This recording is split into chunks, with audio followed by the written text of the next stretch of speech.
When you invite me, you don't just come for the jokes about transgender people, who are, of course, all lovely and wonderful and totally well-adjusted. In absolutely no way completely fucking mad. The left is all of the things that you have been told that it is. It is intolerant. It is profoundly hostile to free speech. Never stop laughing at these people. These people deserve to be laughed at. These people deserve to be ridiculed off their pedestals because they are preposterous. Milo's brand of politically incorrect shock speech has been accused, among other things, of being sexist, Islamophobic, and transphobic. But he's also blamed for inciting his thousands of followers to spew even more offensive views, such as those made against Leslie Jones. To his fans, Milo is a star, and he prepares like one. He invited us to watch as he readied for his appearance that evening.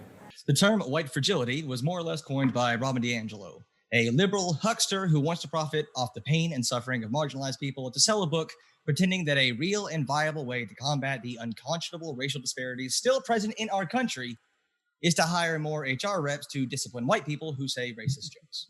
Possibly the only thing sadder than this book's success and notoriety is the white fragility is not the way that we're going to help Black America, because it seems to me, indeed, it says itself in its founding text that white people wading in with solutions is just another expression of white supremacy.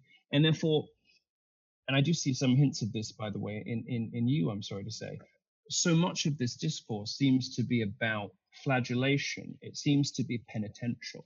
I understand, I believe, I recognize that there are some legacies there. But that's not really what we're here to talk about. Once again, I'm afraid. Okay, that was a very succinct, to the point opening monologue from Milo. I defined white fragility and defended its existence in my opening statement. Now, you should be able to appreciate this, but the reason that you've heard about white fragility, the book, and the concept in general is because it's called white fragility. I mean, a provocative book title, this is something that you should be able to appreciate because the actual content of the book is just, it's horribly written with terrible anecdotes and all that stuff. But the meat of it, the psychological theory, is bog standard psychology, basic stuff. Then I don't understand why you're on that side of the debate. You should be on this side. I don't understand Hold why. on, no, because I don't understand why you agree to speak in the affirmative. For a debate, is white fragility real? When you don't want me to tell you a third time, and all that. Hold on. Do you want me to tell you a third time? You can attempt to be fair, I do want to give Milo a chance. But you can attempt to be patronizing if you like, but I think what is quite crystal clear from listening to you is that you went on a long and somewhat persuasive diversion about slavery and its legacy, but you haven't really defended the thing you're here to defend. Do you know what an analogy is? So the concept You want to try that again, have a real conversation? Do you know what an analogy is? I mean, come on. These are some things Joan Rivers, who, by the way, when she died, Obama, the liberal president that we all love, commented. They don't comment when someone dies, unless they're a national treasure. Yeah. He said, not only did she make us laugh, she made us think. Here's what she said on Michelle Obama. Blackie O, you know Michelle is a tranny. Robin Quivers, bitch, you look like a fucking mudslide. I hate Houston, it's crawling with bugs. Oh wait, that's Whitney Houston. What do you think the purpose of bringing up the modern global slavery? What do you think the purpose of that was? I'm not asking you to speak to me like a school teacher rearranging her charts with crayons. I could be a terrible. No, I had intent there. Is it okay to interrupt now? Your rules, not mine. Sorry, buddy. Okay, sorry. Go ahead. Your rules, not mine. I'm attempting to be polite. I'm attempting to engage with you. I threw out most of my opening because you haven't respected the debate question. Now you're not respecting your interlocutor by being patronizing and rude. And now you're breaking your own rules by interrupting me when you just scolded me for doing the same. It makes me wonder whether you're here in good faith. You just did it again. It makes me wonder whether you're here in good faith at all. The guy who was mediating it, there was a couple of times where he literally stopped you mid-sentence and was like, you can't say that, you can't say that. And I was like, you must have been furious. No, I don't get that. Like if someone comes up to you and says, you're contributing to slavery, you're a terrible person, you're probably going to be defensive about it. This doesn't seem to be very, controversial. Just like white fragility, if you say that, come up to a white person and say, hey, you're contributing to the propagation of a white supremacist system, they're probably not going to listen to you very much. That's all that is. That's basic standard psychology. Your attempt to reframe as a resounding success. So I think you get top marks for that one. Why would I want to defend a book I didn't write? You seem well. That's what you're here to do. Because you agreed to defend the you agreed to defend the premise of the book. You silly man. And I did. I did successfully. Like I said, folks, it was kind of about the definition more broadly. But it seems to me as though we've kind of reached a point where it's time to stop allowing yourself to be, if you're growing up Black in America now, it seems to me it's a point to stop allowing yourself to be handed a victimhood script and use what are undeniably probably, still little lingering vestiges of whatever. Stop using it as an excuse to behave abominably. Because not only is there an extraordinary just rank civil disobedience to the point of abject and disgusting criminality happening on the street everywhere, which I have to say is, like all left-wing movements that pretend to be for people of color, it's mainly driven by rich white people. Dude, you're taking a long time to say that you think the answer to the problem is that Black people should just act better. That's a way that you could have taken that entire thing and condensed it into the actual point that you're making. So now we're interrupting and answering for each other. Is that right? Am I allowed to do that to you too? You said we have reached the point where Black people should just behave better. No, I asked you a question. I said, am I allowed to interrupt you and attempt to summarize your points? Hold on. Yeah, absolutely. Interrupt me anytime I go on for a while. So you think that was a rule that I said? So the rules. Well, you scolded me for interrupting you, which sort of implied that you didn't. I guess I'm just stronger than you, and can keep talking. What is the snark coming from? And it's like you've come into this with. I'm sorry that I hurt your feelings. No, I'm literally trying to get you back to talking about the topic. My feelings. I don't know. Let's hear Milo for a second. Hurt my feelings. I've never heard of you. I don't know who you are. You have no power to hurt my feelings. Yet here you are. If I want to cry myself to sleep every night, I could just read my Twitter feed. No, I love it. I get off on it. I love it. I give my trolls marks. But that's you, and you're a special kind of animal. I'm a little broken. I give them marks out of 10. So let me ask you a question. We have all these white liberals putting out crime bills that destroy communities. There's a war on drugs that destroys these communities. The left and welfare dependents destroy aspiration. The hands-off policing put all these kids in jail. These disaffected, troubled young men are just put into a position where they're just not likely to succeed. Do you think that's how dumb would you have to be to have your solution to this problem be, well, the individuals should just make better choices? Can I continue? Why don't you just answer for me? It'd be a lot easier for both of us. I'm asking you. Why do you think they deny systemic racism? Maybe I want to provide some context to the question you're asking. Okay. If you keep doing this, we cannot have a conversation. We just can't. Okay. We can't have a conversation. You can interrupt me. This isn't a conversation. This is you're attempting some sort of peculiar interrogation, not really. I asked you a question. Do you think conversations don't have questions in them? Apparently, not knowing what I believe in the first place, and then interrupting me and telling me what my answer is. That's not a conversation, and we can't proceed. I asked you a question, dude.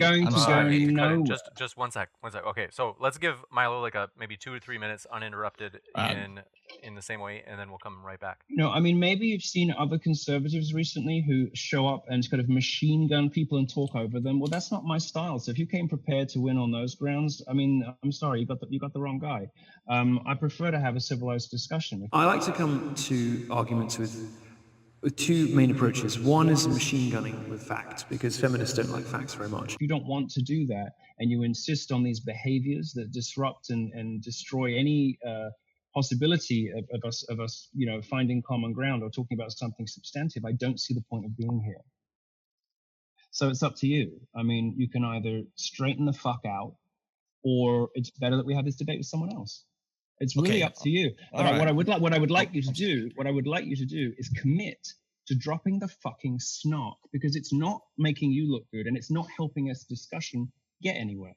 So drop the attitude, drop the bad behaviors, and treat me as I have treated you, because otherwise there's just no point in being here. I got things to do. It's a lovely sunny day. I can skip down the beach and have a nice day. This is not worth my time if you're not going to have a respectful discussion and you have oozed disrespect from the opening seconds of this discussion. If you are prepared to cut that shit out, I'm prepared to continue. The ball is in your court. Do you remember the question? All right, I guess the answer is no. No, I'm asking you to get back on track, dude. I think it's clear the answer is no. So I don't know. I'll just talk about some things I think are interesting. How's that? I made some notes about. I made some notes about the subject we're here to talk about. Now hold on. You don't want to. Now I just gave you uninterrupted time. I'm not talking now. One sec. When someone accuses you of being a racist, when you're not and you feel threatened, it's proof of white fragility. Hey James, I think it's my turn to talk, but right? when you're not, I think we're well past any of that, aren't we? I mean, oh, there we go. But that's just kidding. You're easy. You're very easy. Very easily triggered. It's pathetic. The question that I asked you was that given all of these systemic problems that you described, imposed by the left or not, that black people face, why do white people deny systemic racism? That was the question. Did you forget? You're still doing it. Yeah. You didn't answer anything that I said.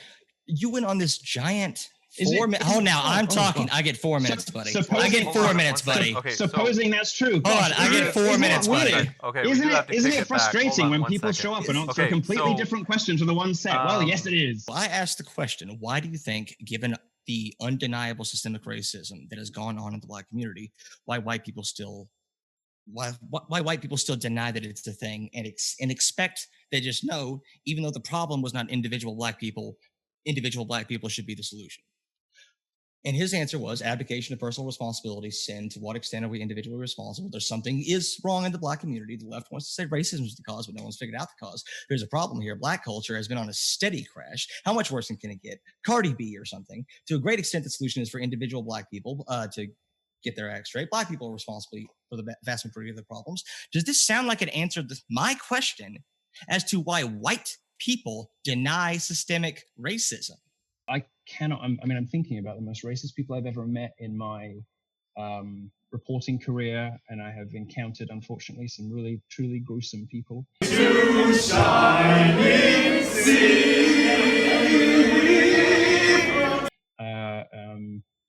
Over the last 10 years, and I can't think of a single person who's ever said to me, black people have absolutely zero inheritance from any of this, and everything they have is better than whites. I just don't think the person that you're suggesting actually exists.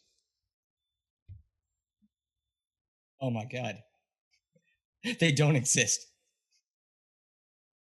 That's your answer right there.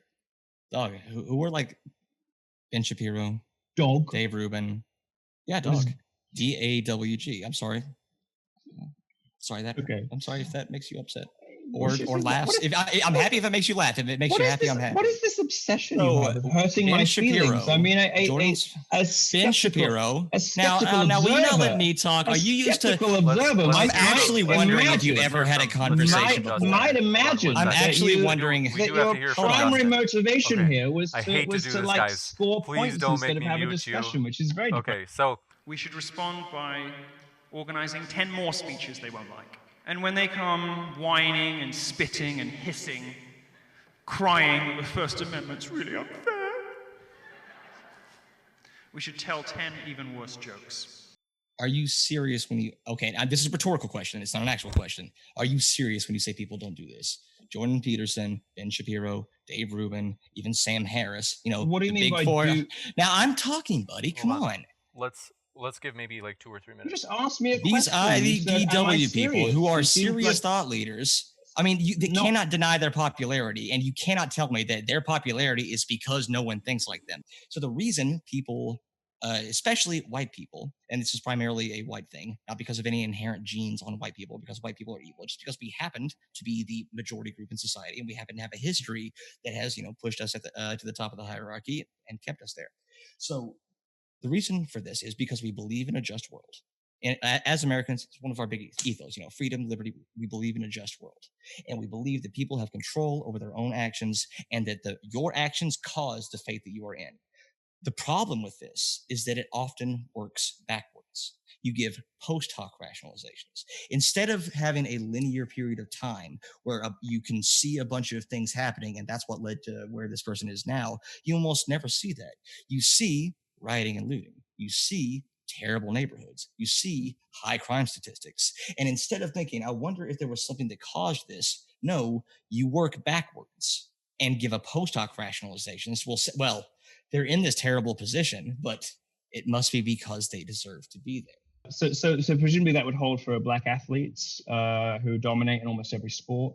That would hold for black pop stars, I guess. Mm-hmm. All that. So they all have their own version of fragility based on their privilege in those respective professions. Is that right?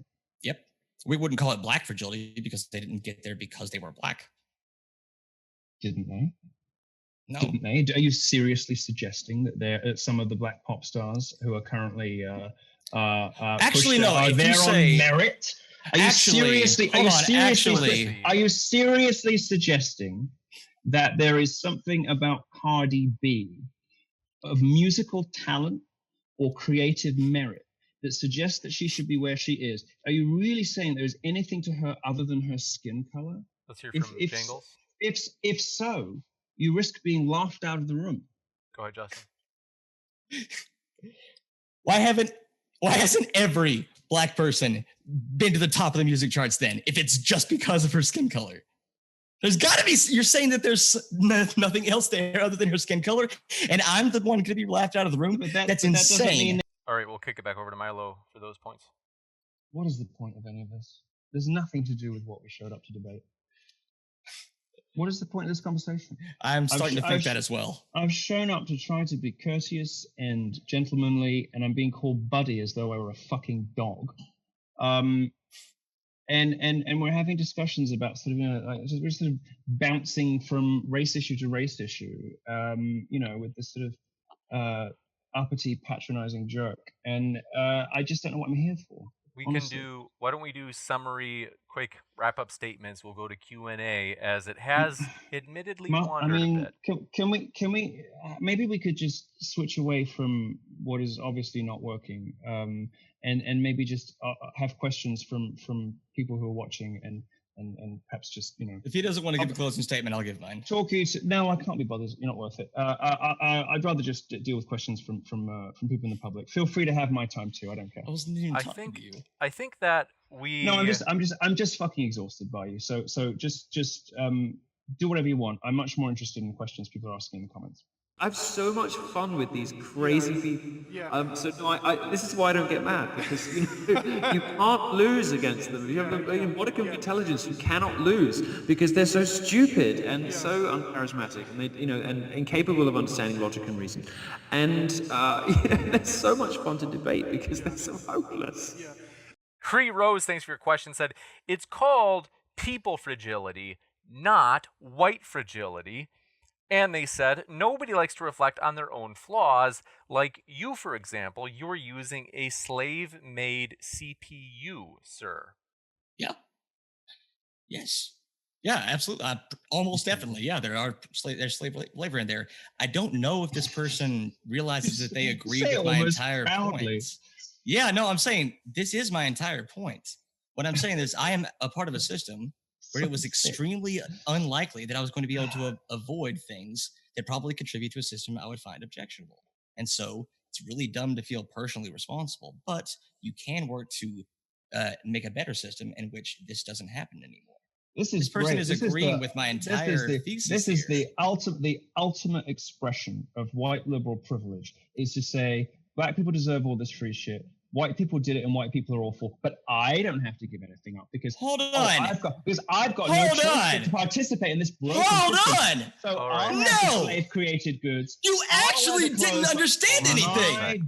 This is incredible. I thought you were a great interlocutor, and you were just incredibly terrible at this. Forgive me, guys. I do have you on mute. So what we'll do is we'll jump into, we did have a response there from, let's see, we had one from Milo, so we'll give it. Okay, so this person, you're almost agreeing with me. It's just that when you realize that maybe you do things that do end up harming other people, you tend to get real squirrely, like, Some people get really squirrely and just say that as self-flagellation. I just want to feel like I'm terrible. But no, there's a system here. It's not up to individual actions. It's a collective action.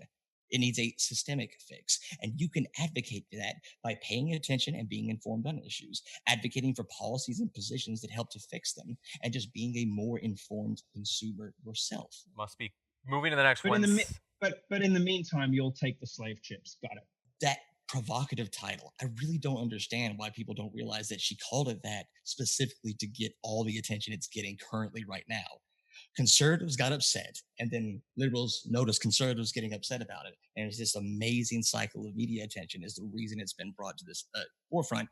And it's just normal theory with some crappy anecdotes sprinkled in. She's not a very good writer. Well, like this book would not have gotten the attention because it's without the anecdotes, it's pretty boring. Why did you agree to show up? What are we doing here? Why did you say yes to this? If you had come willing to engage on substance, I might have said, for instance, okay, well, let's talk about white fragility. I'd quite like to talk about white resilience. I think it's absolutely remarkable the almost non-existent extent to which white people don't retaliate the things that are done to them, whether it's crime rates, the way they're spoken about in the media, and all the rest of it. But instead, you want to conduct this sort of meta-analysis about the media furor, not answer the question, patronize me. I mean, it's just a fucking waste of my time. What a joke this is. We'll do it again. White fragility is a provocative name for the concept that groups in power and put into a powerful system. You okay? It's not what white fragility is. You're talking about structural racism or systemic racism. No, I'm not actually. No, I'm not. Hold on, I'm not. It's not what people mean by this term. Let's see. Okay. It's not what it means. Dr. Carolyn Borisenko, thanks for your question, says, as an actual psychologist, I just want to point out that there are no sources in white fragility to back up the main premise of the book. Look at the references in the back. There are hardly any. I know. I seriously read this entire book. I hated every second of reading this book because I had to do so much research outside of it. I had to look at, try to guess what she was trying to say, go to Google Scholar, then go to Sci-Hub to find out all these. It was horrendously written from an academic perspective. I had to look up all of this stuff. Did it occur to you at all to bring any of that research with you today? On a day where we were, in fact, supposed to be talking about. Yeah, would you like me to name the individual studies that I took notes on right in front of me? Well, I know that's done you much profit. Oh, yeah. So the main one that I was talking about, from social inequality to personal entitlement. That was a polite way of saying no, actually. I don't think it's done you any good. So what? All right, sure. Never mind. I have said this so many times. The concept, the main points of white fragility are fine. Well, yes. Yeah, you were prepared to have a very different debate. We framed, here, but yes, I was prepared to have the debate that I was given, the debate that everybody showed up expecting to hear, the debate that is indeed the title on this video when people look down. And it makes one wonder whether the real purpose of this was an attempt to score points off a well-known opponent rather than actually come and have a discussion about the real thing, which is dispiriting and disappointing. I don't know, if I wanted to score points off a well-known opponent, I don't think I would have picked you. Oh, I just want to point out the red elephants, Vincent James is a Nazi. And this is not the liberal left thing. No. Well, he's a Nazi. He's a Nazi who left. He's a race realist who he left you in the dust when you debated him. So I have no idea who this is. I happen not to agree with that characteration at all. But if let's trust Miles' characterization of Nazis. I'm sure everybody's going to take that seriously. I guess I'm just British, and when you show up to a debate, you try to speak in full sentences. That's all. Gotcha. I don't appreciate being called buddy by someone who is already speaking to me like I'm a dog, and to then add insult to injury by implying that we're friends by calling me dog. It's just a British too far, unfortunately. Gotcha. And next question, this one comes buddy in from and dog. Our father. My two mistakes. Tweets offended people. They just did. What do you say to those? What do you say to those people? I mean, it's the offensive comments that were made. Yes, I say good. Good. If I offended you, that's me performing my function. Just because there are structural problems in the criminal justice system doesn't mean, well, I'll smoke the blunt anyway, even though I know it's illegal, even though I'll probably go to jail because, what the hell, I may as well just be bad if the whole world is unfair. No, you would. I don't know. White people tend to do that a lot, and they don't get caught. Well, okay, it's just a lot of generalization about races, which some people find offensive, you know. Never gets old. Panzel Jones asks, Jangles, how is your wife's boyfriend? And Brenton Langle, thanks for your question, says morality only applies when the person... Why didn't you let me answer that question? I was going to tell them. Morior Invictus, thanks for your question, said, Jangles, you had an issue with blacks being denied their inheritance, so shouldn't whites then be entitled the inheritance their ancestors won for them? All these are like, what do you mean by one? There's so many layers to this. Like, what does it mean to win your inheritance? This is that kind of that problem that we were talking about, right? If you already have something, you tend to give post hoc rationalizations for why you deserve it. You got him with that one. You did something I didn't do. You got him with that one. What now? No, I'm saying hold on. I know you got him with that. If blacks should be able to inherit, why can't white people inherit the proceeds of colonialism and slavery? Answer? Because it was shitting on a specific group of people and we never fixed it. Did you think that was a gotcha? Did you think that was a hard question? If we believe in the concepts of racial equality and equity in general and freedom and liberty, we should probably be pretty concerned about the fact that we didn't offer it to this entire group of people on the basis of superficial characteristics. I know what I would say to it, but you started dissembling and you started deconstructing the question, trying to buy time while you figured out what the fuck you were going to say. Well, the projection on you is so insane. By such and such. No, it was just. It was nice. Oh my God! I enjoyed that. We know what he was doing when he was rambling about absolutely nothing earlier, because he just projected it onto me. That's insane. Okay, next question. I'm having so much fun right now. Jangles, is Jewish fragility bigger than white fragility, given the lobbying and lawmaking they use to make any perceived criticism of them illegal? I think Milo wants to answer this one. Look at him go. By Peter Novick, and he basically talks about the reinvention of the Holocaust in the 1960s as a protection mechanism for Jewish interests. And also, the book sort of explains the birth of identity politics, the birth of victimhood culture as we know it. It's, of course, written by a Jew, about the way in which the Holocaust was sort of resurged in American public life in the 60s and onwards. Very interesting and fascinating. It clearly, and I say this as sort of Jewish conservative of a question on Jewish fragility, who gets really upset when you say white fragility. Okay. Milo and Destiny will be crossing swords at that event, so that should be exciting. So next up, I'm sure he'll watch this, and I'm sure he'll come with better preparation and more focus and manners. Because if he doesn't, it will go the same way, and people will see what they already kind of suspect about leftists, which is there's no fucking point bothering with you, and we should just lock you all up. All I care about is free speech and free expression. I want people to be able to do and say anything. These days, you're right. That's a conservative. I have addressed the core principles. Talk about it, but it seems to not only be me who thinks that you are not addressing the subject. I got to give Justin a chance to respond.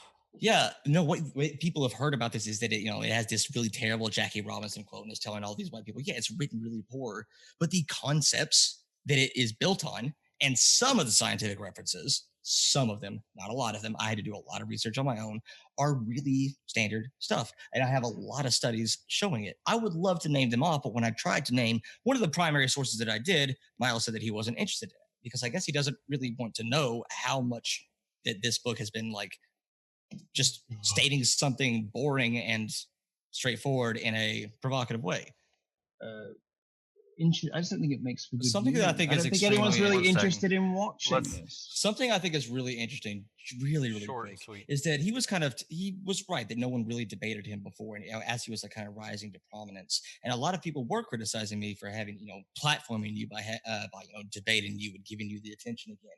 And I think this is a really good demonstration of why debating is not platforming. Does anyone who wasn't already a fan of Milo in this debate, do you have a good opinion of him after this? After he spends the entire debate whining and just going off about completely irrelevant points while he tries to think of an answer to the question.